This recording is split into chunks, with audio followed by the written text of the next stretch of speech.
VME Nation, welcome! Today, we're going to be going over basic lighting for business owners and nonprofits creating their own content. Basic, quick, easy stuff that you can get to so that you can start making your videos right now. So this isn't going to help you if you're an aspiring filmmaker. There are schools and trainings for that level of lighting techniques, but that will take way longer than this, and I'm definitely not the guy to teach you that. And before we get started, we want you to make sure that you subscribe to our YouTube channel and hit that notification bell so that way you don't miss any future episodes of Video Marketing Made Easy. For this video, we're going to be focusing on lighting someone speaking to camera or just off to camera. So an interview or someone giving a presentation to camera. First off, let's go ahead and start with making this clear that having good lighting isn't a requirement for making videos for your business. If you can't afford to buy lights, hey, don't worry about it. You can and should still make your videos. Here are a couple of things that you can do if you don't have professional lighting. First, if you can record in a room with a window, try to position your subject so they're facing the window. So that way you take advantage of the natural light. If you don't have a window or you have to shoot at night, use whatever lights you have. Turn on all of the overhead lights, and if you have access to any lamps, see if bringing them into the room can brighten the shot. Just be sure to record a test video because sometimes there are certain lights that have frequencies that can create kind of like a buzzing effect on the camera, and it just looks like beep, beep, beep, and it's like super distracting. And it'd just be good to do a test to make sure that the lights that you introduce into the room aren't doing that. So on the list of things to invest in for video marketing, we put lighting as third. First would be a decent camera, or a smartphone is good. And second would be a microphone. Make sure that you have the first two before you get lighting. Now, if you look up lighting basics, you'll probably find something about 3-point lighting. The 3 points are the key light in the front of the subject, the fill light on the side, and the hair light in the back. The key light is the main light to illuminate the speaker's face. The fill light is to fill in the shadows on the other side of the person's face. And the hair light brightens the speaker's hair and helps separate them from the background. If budget isn't concerned, I say you start with your key light because that's probably going to be the most expensive light, but it's also the most important one, and it'll need to be the most powerful light. Then after that, I would say invest in a hair light. We actually rarely use fill lights, and since smaller lights come in packs of 2, we'll usually get a pack of 2 lights, and we'll use one for the hair light and the other one to light the background. Fill light can just be like if necessary. So what kind of lights should you get? Well, lighting for video production used to be really expensive and super sensitive. Jamie actually caused an explosion in her first production class in college because she was warming her hands in front of a light and the oils from her hands made the bulb explode. But luckily for us, LED lights have totally transformed the industry. So now we have access to powerful lighting that is inexpensive, it's lightweight, and super easy to set up. And coincidentally enough, hand warmers are also easy to get as well. Links to the lights that we use are in the description. Links to hand warmers, not in the description. Next up, what should you look for when you're buying lighting? First off, you want to make sure that you have the ability to adjust the temperature of the light with a knob instead of by adding a filter. Now, when I say adjusting color temperature, what I mean is that you can make the light color cooler, which is more like a blue, or warmer, which is more of a yellow tone.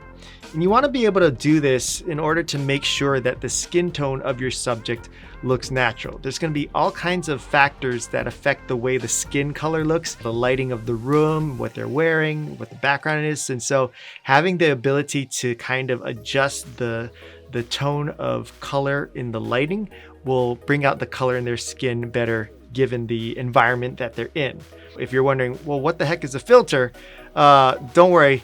Hopefully you don't have to know what that is because you're getting some lights that have the color temperature adjustable via a knob. But if you're really curious, filter is what they call a film gel, or it's like a see-through kind of sheet that you can put onto the front of the light that changes the coloring of the light. It's a lot of hassle. A lot of unnecessary steps now that we have access to lights like the one I'm describing. And so you want to make sure that you have the ability to adjust the color temperature on your lights. Next up, make sure that you can adjust the brightness or intensity of your light with a knob. Most LED lights can do this, but just make sure to double check. You just want to be safe, because if you get a light that only has one single intensity or brightness, that makes it really difficult for you to use. The next thing that you want to make sure that you get is a softbox for the key light. That's, again, the key light is the one that's going to be lighting the front of the face of your subject. A softbox is like a nice soft material that goes over the light, and what it does is it makes the light less harsh and have less glare on the subject's face, and it smooths out the skin, which for most of us, I know we want to have that K-drama look to our face. It's not going to do that, but it'll just make sure that the skin looks more beautiful than without the softbox. So check out the softbox. It's going to save your life. Next up, you want to see if these lights have barn doors for when you're buying your hair light. Again, the hair light is the one that's right behind here. You want to have barn doors, which are these little doors that go to the left and right and top and bottom of the light. If the barn doors are all open, it's spreading the light all over. And then if you tighten it up and close the barn doors, you can make the light go to a very specific spot. So in this case, right here on the hair, instead of lighting all of this. Now you might be wondering if you should get a ring light or a panel light.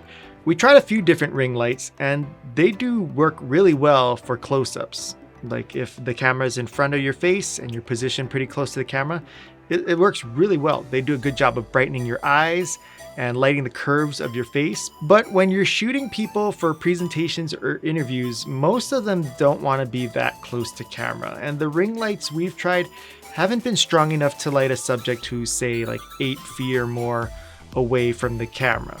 So if you're lighting for your Zoom workstation or if you're shooting in a small room, a ring light is a really good option. But for anything else, we'd recommend that you check out panel lights. Now, when you're setting up your shot, if you have 2 or 3 lights in your lighting kit, try to use as little overhead lighting as possible. The overhead lights tend to flatten out the scene, so it looks kind of boring. If you have control of the lighting with your LED lights, what you can do is light your subject really well and have a dim light on the background, so that way the subject pops more. Or the other thing that you can do, which is my favorite, is use LED color lights to add flare to the background. That's how we achieved this look here.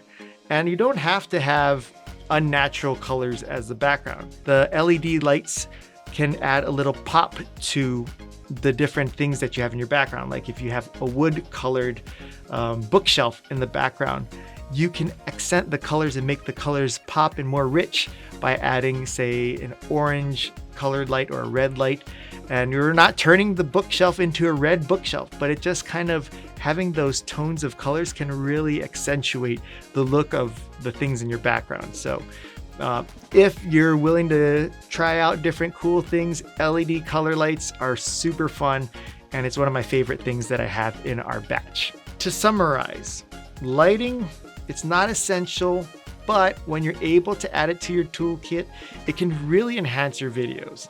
And it's going to take some time and playing around before you get the hang of properly lighting a subject, but the more practice you have, the more you'll be able to figure out and see what kind of different looks that you can achieve through lighting. So that's it. If you have any other questions, comments, concerns, I suggest that you join our free private Facebook group, which is where we have a live Q&A after every single one of our episodes. So if you want to check that out, link is in the description below. We'd love to have you there.